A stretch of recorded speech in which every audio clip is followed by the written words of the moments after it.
Hey everybody, welcome to my suburban oasis. My name is Soleil and I garden in a zone 5B/6A in mid-Michigan, and today is a hot and steamy day. So we're going to be taking it easy in the shade, doing a little bit of gardening in a relaxing way.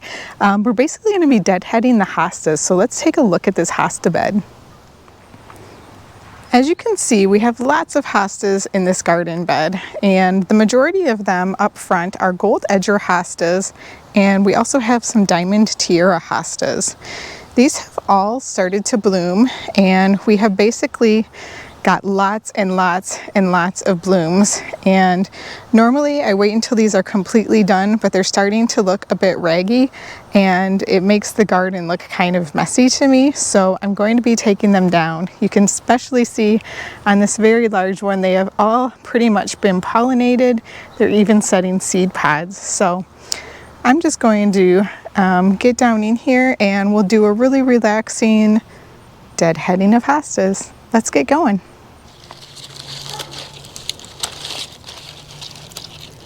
So deadheading hostas, I'm just going to clip them at least below the leaf line.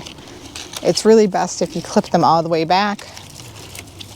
But because I have so many to do today, I'm just going to take it back beneath the leaf line as best that I can to make it look, again, a lot tidier. And we'll take a look when we're done at how everything turns out.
The other thing I'll mention is I see this little cabbage moth here, is that the pollinator activity on these has really died back the last couple of days, so I think we really are at just about the end of the blooms.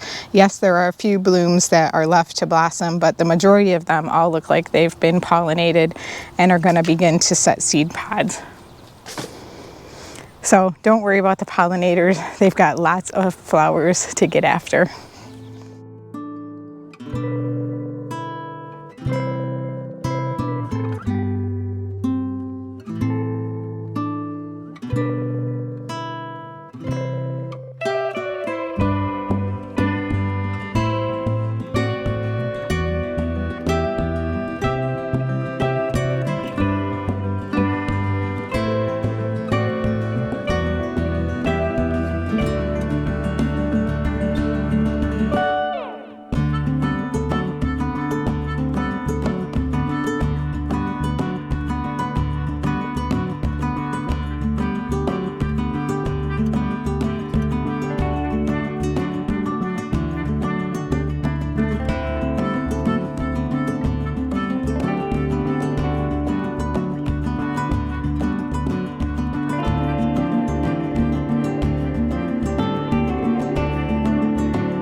So these diamond tiara hostas have so many blooms. If you ever want a hosta that has a ton of blooms that the pollinators love, this one is definitely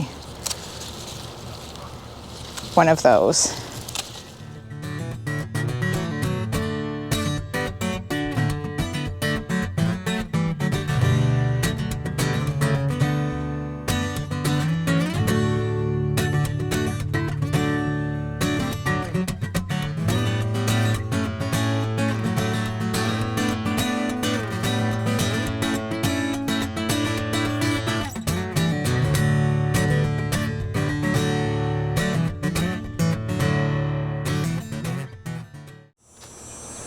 I'm gonna be honest, the sun came out. It was shady before he first came out here when I first started doing this. And now the sun is out and it feels like about 95.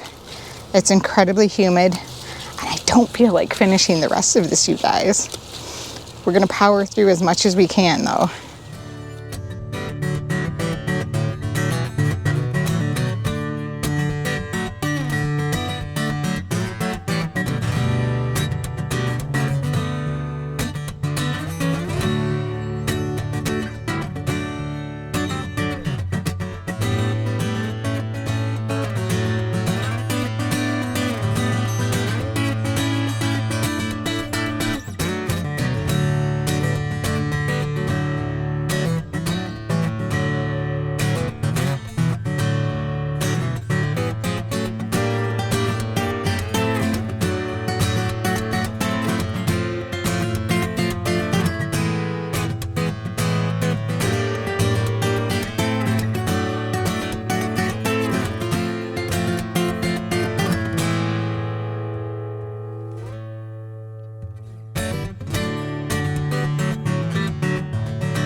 This is probably one of those garden tasks that I don't like. It's at the top of my list of not liking, mainly because it's always in the heat of summer and there's always so many of these to cut back. But I have to do it. I feel compelled to because I just think it makes everything look so much neater. I definitely would not like to leave these up in my garden all summer long. I'm sure there are plenty of people who do.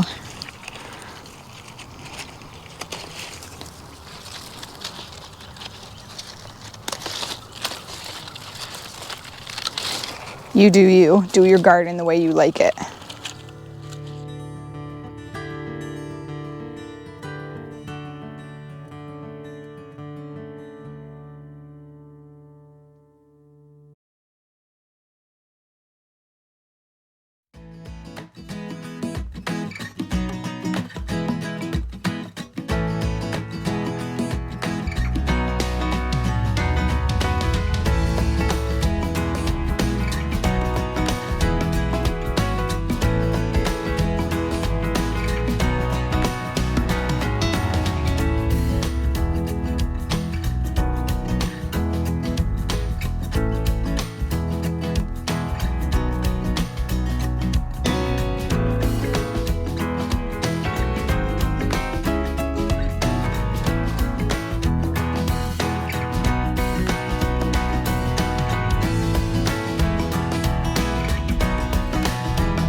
By the way, if any of you have a faster way to do this, if you know of one, please share with me. I'd be more than happy to hear about it. I love the way that this looks when it's done. It's just a chore while you're doing it. Don't get me wrong, I'm not complaining. I'm really happy for having all of these blooms for the pollinators, and I'm really happy that I have these beautiful hostas and that the deer have only eaten a couple of them this year. And I'm excited, we're almost done. Then I just have to do the big hosta.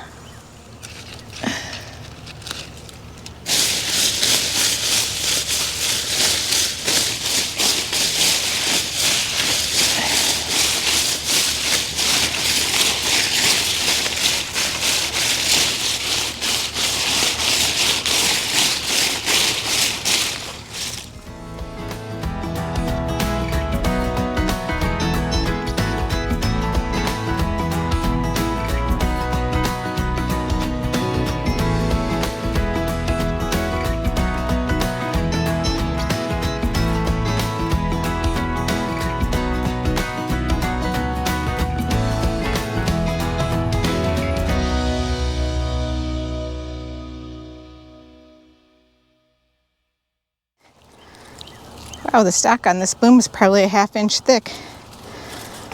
It's huge.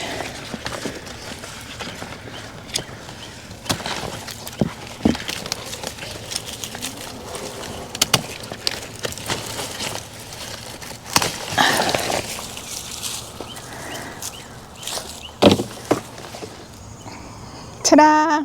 All right, well, let's take a look at how the garden bed looks now that we've got this all deadheaded.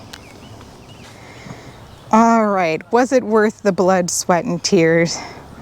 Yes, ladies and gentlemen, I believe it was. Just look how clean it looks now. I feel like it looks so much better. Okay, not so much blood or tears, but definitely some sweat equity went into this time. So yeah, this whole garden bed now looks much cleaner and nicer, doesn't it? Well, thank you so much for joining me for a little time in the garden, and I know it wasn't that long, but it is sweltering hot this week. I hope you all are staying cool, and we'll see you next time.